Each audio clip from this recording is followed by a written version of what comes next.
Assalamualaikum warahmatullahi wabarakatuh. Salam sejahtera bagi kita semua. Om Swastiastu, Namo Buddhaya, dan salam kebajikan. Perkenalkan, nama saya Kusno Zulaika. Saya adalah dosen program studi perekam dan informasi kesehatan program sarjana Fakultas Keperawatan Bisnis dan Teknologi Universitas Widyausada Semarang. Pada kesempatan ini, saya akan menjelaskan salah satu mata kuliah yang saya ampu, yaitu mata kuliah Dasar Ilmu Kesehatan Masyarakat. Mata kuliah Dasar Ilmu Kesehatan Masyarakat merupakan mata kuliah yang didapatkan di semester ganjil, tepatnya diberikan di semester 1 dan memiliki bobot SKS 2 SKS teori, yang artinya memiliki 14 kali tatap muka dalam satu semester. Capaian pembelajaran mata kuliah Dasar Ilmu Kesehatan Masyarakat antara lain: 1. Mahasiswa mampu memahami teori, konsep, dan metode dasar ilmu kesehatan masyarakat. 2. Mahasiswa mampu memahami ruang lingkup kesehatan masyarakat. 3. Mahasiswa mampu mengidentifikasi dan menganalisis berbagai masalah-masalah kesehatan masyarakat terkini. 4. Mahasiswa mampu memahami perilaku hidup bersih dan sehat. Di sini saya akan mendeskripsikan mata kuliah Dasar Ilmu Kesehatan Masyarakat.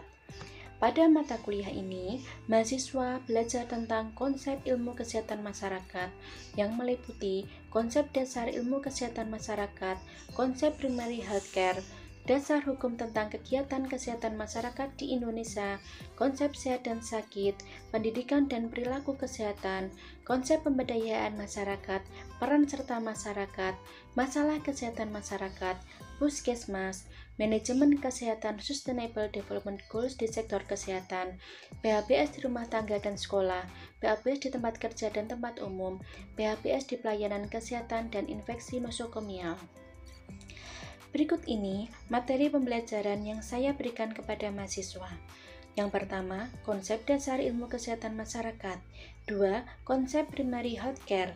3. Dasar hukum tentang kegiatan kesehatan masyarakat di Indonesia. 4. Konsep sehat dan sakit. 5. Pendidikan dan perilaku kesehatan.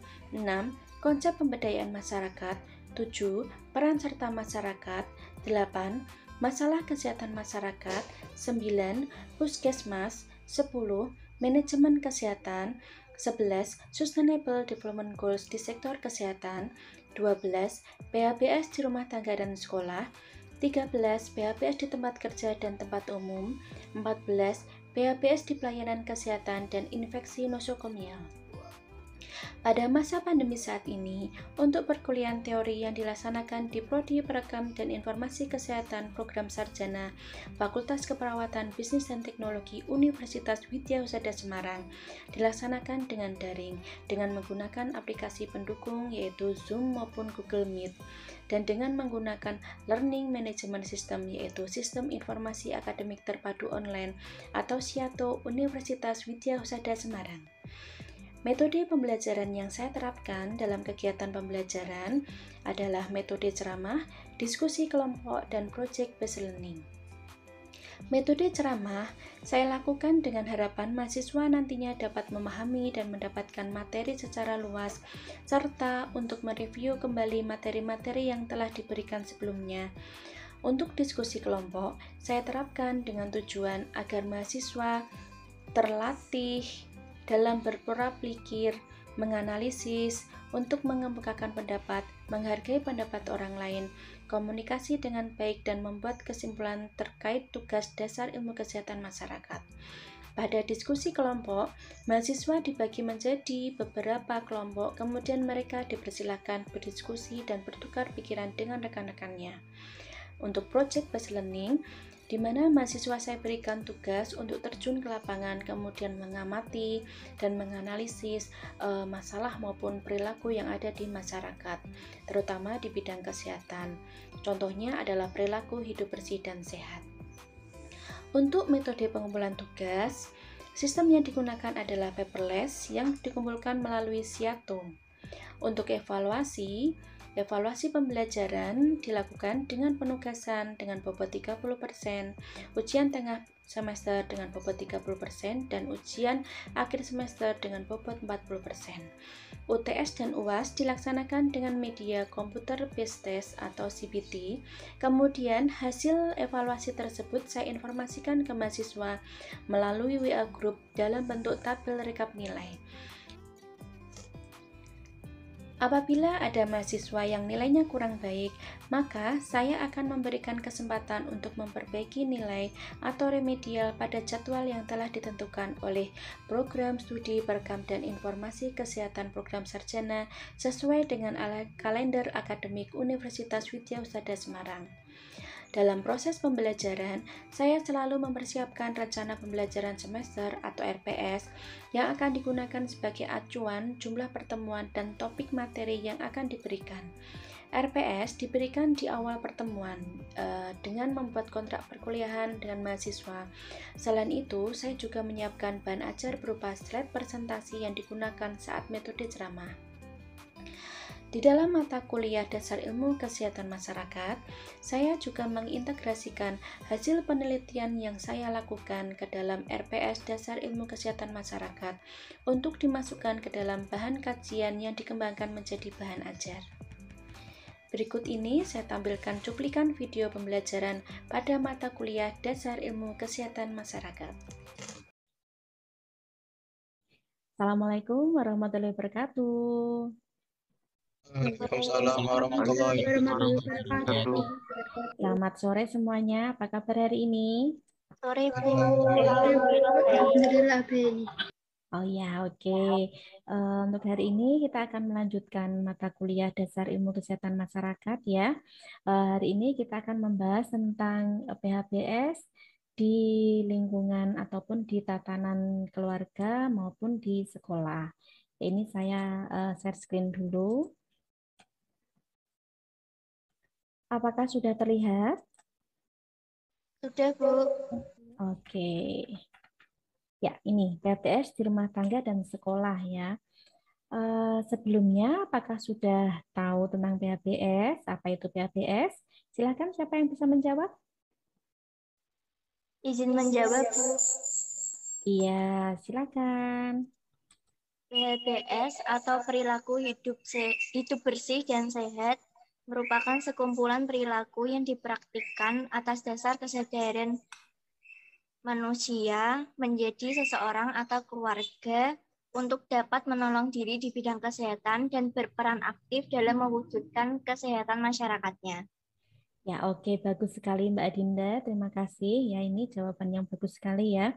Ya, betul sekali. PHBS ini merupakan sekumpulan perilaku yang dipraktikkan atas dasar kesadaran sebagai hasil pembelajaran yang menjadikan seseorang ataupun keluarga dapat menolong diri sendiri di bidang kesehatan dan berperan aktif dalam mewujudkan kesehatan masyarakatnya ya.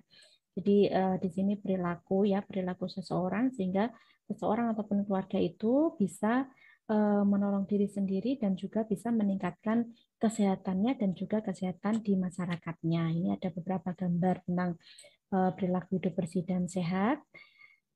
Kemudian di sini di bidang PHBS antara lain ada bidang kebersihan perorangan seperti mencuci tangan dengan air bersih yang mengalir dan sabun, kemudian mandi minimal 2 kali sehari. Kalau untuk bidang gizi ini seperti makan buah dan sayur tiap hari, mengkonsumsi garam beriodium, menimbang berat badan dan juga tinggi badan setiap bulan.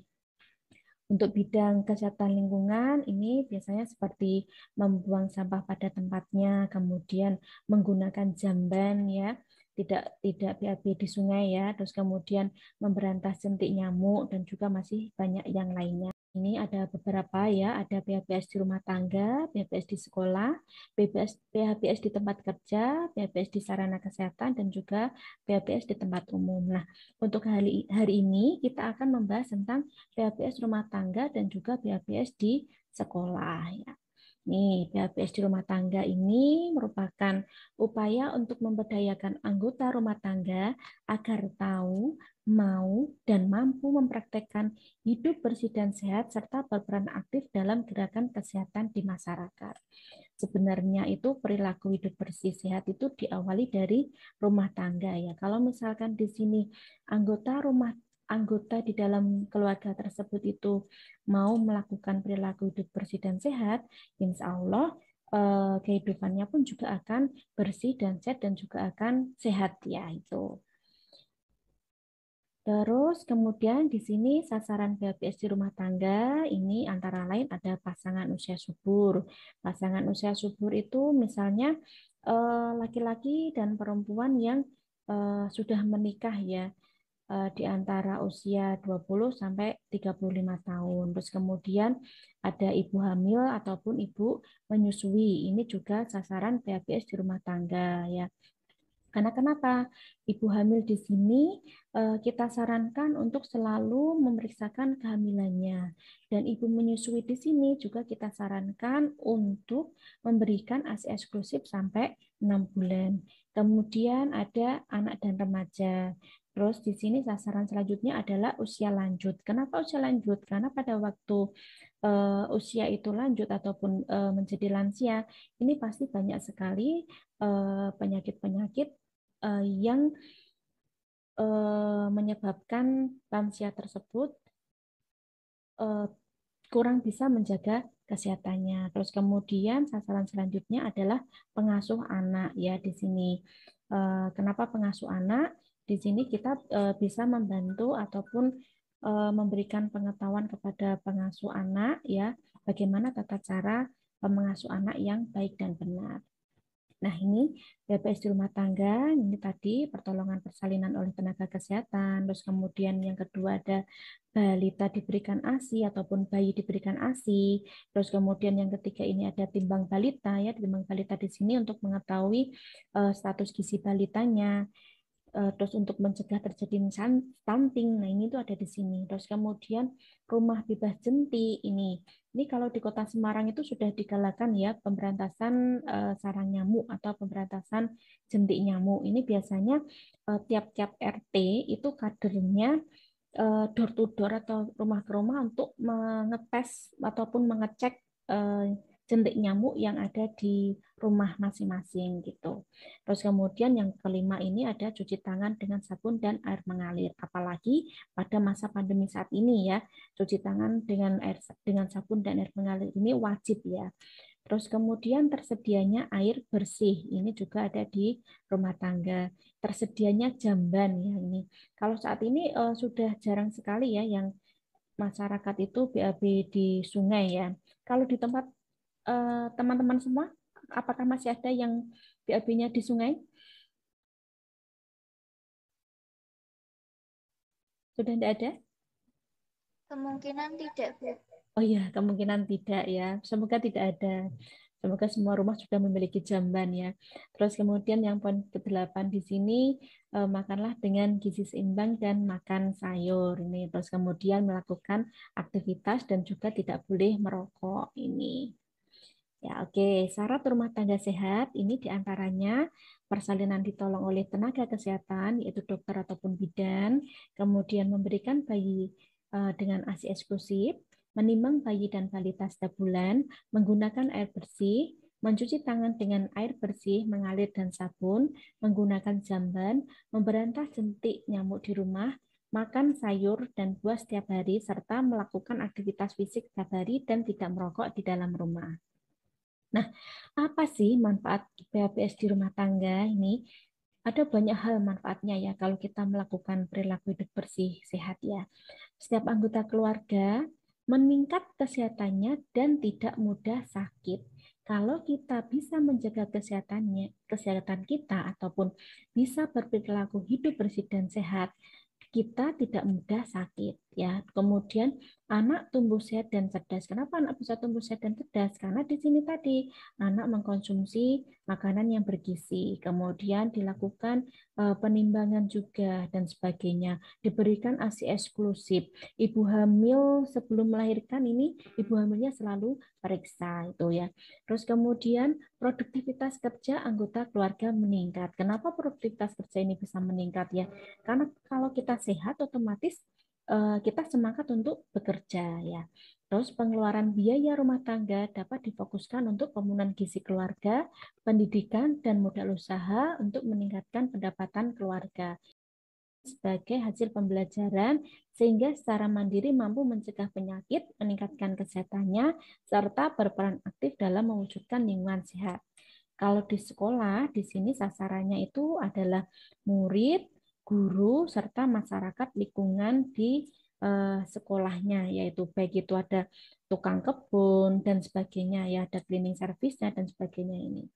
Nah, penerapan PHBS di sekolah ini merupakan kebutuhan mutlak seiring munculnya berbagai penyakit yang sering menyerang anak usia sekolah ya, di antaranya usia 6 sampai 10 tahun yang ternyata umumnya ini berkaitan dengan PHBS. Nah, penerapan PHBS ini dapat dilakukan melalui pendekatan usia kesehatan sekolah. Jadi kalau misalkan di sekolah-sekolah itu kan pasti ada UKS ya. Nah, dengan UKS di sini itu bisa menerapkan PHBS di sekolah. Nah, hal ini sebenarnya itu sesuai dengan penelitian yang telah kami laksanakan ya, yang telah saya lakukan ya dengan tim ini dengan judul hubungan pengetahuan tentang perilaku hidup bersih dan sehat dengan perilaku hidup sehat siswa PMR di SD Krapyak ya. Ini kalau di sini di Semarang di sini ada SD Krapyak. Nah, di sini kami melakukan penelitian berkaitan dengan PHBS di sekolah ya.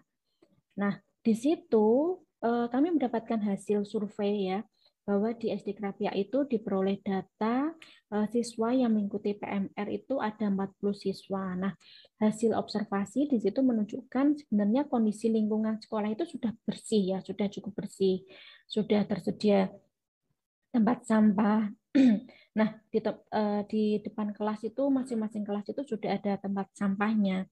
Tapi di situ kebiasaan siswa ini masih suka membuang sampah sembarangan atau tidak sesuai pada tempatnya. Dan di sekolahannya sebenarnya di sini juga sudah menyediakan kantin sekolah. Tetapi ini namanya juga anak-anak ya, anak-anak usia 6 sampai 10 tahun ini kan juga usia kelas 1 sampai kelas 6 itu di sini tuh mereka masih suka jajan di luar lingkungan sekolah ya, yang kita tidak bisa mengetahui apakah itu higienis atau tidak ya ini di sini. Dan pada waktu mengkonsumsi jajanannya, mereka pun juga jarang mencuci tangan. Nah, selain itu, penyakit yang sering dialami oleh siswa SD di situ ini adalah diare dan flu. Ya, ini biasanya kalau flu itu satu anak flu, dia tidak menggunakan masker, kemudian tidak mencuci tangan dan sebagainya, bersin di situ temannya tertular. Nah, itu. Terus kemudian diare karena di situ makan makan jajan sembarangan, misalnya di depan sekolahnya itu ada gorengan dan sebagainya, terus kemudian dihinggapi lalat tidak ditutupi kan, ada telur lalatnya dimakan bisa menyebabkan diare. Nah, ini. Nah, hasil dari penelitian di sini setelah kita kaji, kemudian kita analisa dari pembuktian hipotesa adanya hubungan antara variabel pengetahuan tentang PHBS dengan perilaku PHBS ini sesuai dengan menggunakan hasil uji korelasi Spearman menunjukkan ada hubungan antara pengetahuan tentang PHBS dengan perilaku hidup sehat siswa PMR di SD Krapyak ya ini. Nah, di sini ini berkaitan dengan perilaku seseorang merupakan suatu reaksi seseorang terhadap lingkungannya baik dalam bentuk pengetahuan maupun sikap. Kemudian pengetahuan merupakan hasil tahu dari seseorang dan ini terjadi setelah orang tersebut melakukan penginderaan terhadap suatu objek tertentu. Nah, seseorang yang memiliki pengetahuan baik akan sesuatu hal diharapkan akan memiliki sikap yang baik terhadap pemeliharaan lingkungan yang bersih dan sehat. Dalam hal ini berkaitan dengan PHBS di sekolah dasar. Dengan hal ini sebenarnya kita bisa merubah perilaku anak-anak tersebut yaitu dengan memberikan pengetahuan tentang PHBS, kemudian bagaimana perilaku PHBS kita berikan terus-menerus sehingga perilaku mereka pun juga akan menjadi baik dan bisa mampu ya melakukan pemeliharaan lingkungan yang bersih dan sehat dan juga bisa berperilaku hidup bersih dan sehat. Nah, manfaat PHBS di sekolah ini diantaranya terciptanya sekolah yang bersih dan sehat sehingga peserta didik, guru dan masyarakat ini terlindungi dari berbagai gangguan dan ancaman penyakit, serta meningkatnya semangat proses belajar mengajar yang berdampak pada prestasi belajar peserta didik ya. Kalau siswanya itu sehat, pasti anak-anak tersebut juga semangat untuk belajar sehingga prestasi belajarnya pun juga akan meningkat. Terus kemudian manfaat selanjutnya, citra sekolah sebagai institusi pendidikan semakin meningkat sehingga mampu menarik minat orang tua. Maksudnya di sini, kalau itu sekolahnya bagus, sekolahnya bersih, pasti kan juga banyak sekali orang tua atau masyarakat yang menyekolahkan di tempat tersebut. Kemudian meningkatnya citra pemerintah daerah di bidang pendidikan, serta bisa menjadi percontohan sekolah sehat bagi daerah lain. Ya, ini biasanya kalau misalkan SD itu bagus, sehat, kemudian menerapkan perilaku hidup bersih sehat, ini biasanya itu nanti akan dijadikan percontohan sekolah sehat untuk daerah-daerah lain ya ini. Nah, ini PHBS di sekolah, ini diantaranya mencuci tangan dengan air bersih yang mengalir dan sabun, kemudian jajan di kantin sekolah yang sehat, membuang sampah pada tempatnya, mengikuti kegiatan olahraga di sekolah, menimbang berat badan dan mengukur tinggi badan setiap bulan ya. Sebenarnya kalau di sekolah-sekolah pun di sini juga harus menimbang berat badan dan mengukur tinggi badan siswa-siswa di siswa-siswanya ya. Terus kemudian tidak merokok di sekolah, memberantas jentik nyamuk di sekolah secara rutin, serta buang air besar dan buang air kecil di jamban sekolah ya. Jadi kalau di kamar mandi sekolah di sini juga harus kita sediakan air bersih ya. Tuh. Oke, sekian dan terima kasih untuk materi yang saya berikan hari ini. Nah, ini ada Q&A ya. Apakah ada pertanyaan sampai di sini?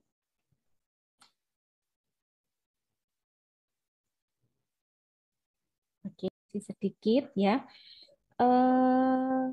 Tadi untuk sasaran PHBS di rumah tangga, siapa saja ya? Silakan, siapa yang bisa menjawab?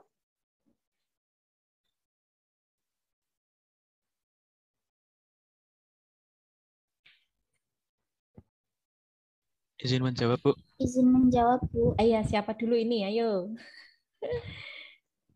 Silakan, siapa dulu? Oh. Silakan, ayo siapa tadi? Mas Rizky. Ya, Oke, silakan Mas Rizky. sasaran PHBS di rumah tangga. Yang pertama, pasangan usia subur, ibu hamil atau ibu menyusui, anak dan remaja, usia lanjut dan pengasuh anak. Ya, oke, bagus sekali ya ini jawaban dari Mas Rizky. Ya, oke. Nah, sekarang pertanyaan selanjutnya, syarat rumah tangga sehat itu apa aja sih? Ayo, cepet-cepetan. Izin menjawab, Bu. Iya, siapa dulu ini? Ayo, siapa dulu? Silakan menyebutkan namanya. Banyak sekali yang menjawab ini. Siapa? Adinda. Oh iya, Mbak Adinda, silakan. Ini yang menjawab saya kasih poin ya ini ya. Yang pertama, persalinan ditolong oleh tenaga kesehatan seperti dokter bidan, memberi bayi ASI eksklusif, menimbang bayi dan balita setiap bulan, menggunakan air bersih, mencuci tangan dengan air bersih, mengalir, dan sabun, menggunakan jamban, memberantas jentik di rumah, makan sayur dan buah setiap hari, melakukan aktivitas fisik setiap hari, dan tidak merokok di dalam rumah. Oke, bagus sekali ya jawaban Mbak Adinda. Ya ini good job banget ini. Tadi Mas Rizky sudah menjawab, sekarang Mbak Adinda. Oke, pertanyaan selanjutnya siap-siap ya. Apa ya pertanyaan selanjutnya ya? Oke. Manfaat PBS yang dilakukan di sekolah apa saja? Apa saja manfaat PBS di sekolah? Siapa yang bisa menjawab? Izin menjawab. Menjawab, Bu. Menjawab, Bu. Ya, oke. Ya, Mbak Siva ya tadi ya, Mbak Siva dulu ya. Oke, silakan Mbak Siva. Manfaat PHBS di sekolah diantaranya terciptanya sekolah yang bersih dan sehat sehingga peserta didik, guru, dan masyarakat lingkungan sekolah terlindungi dari berbagai gangguan dan ancaman penyakit. Meningkatnya semangat proses belajar mengajar yang berdampak pada prestasi belajar peserta didik. Citra sekolah sebagai institusi pendidikan semakin meningkat sehingga mampu menarik minat orang tua masyarakat.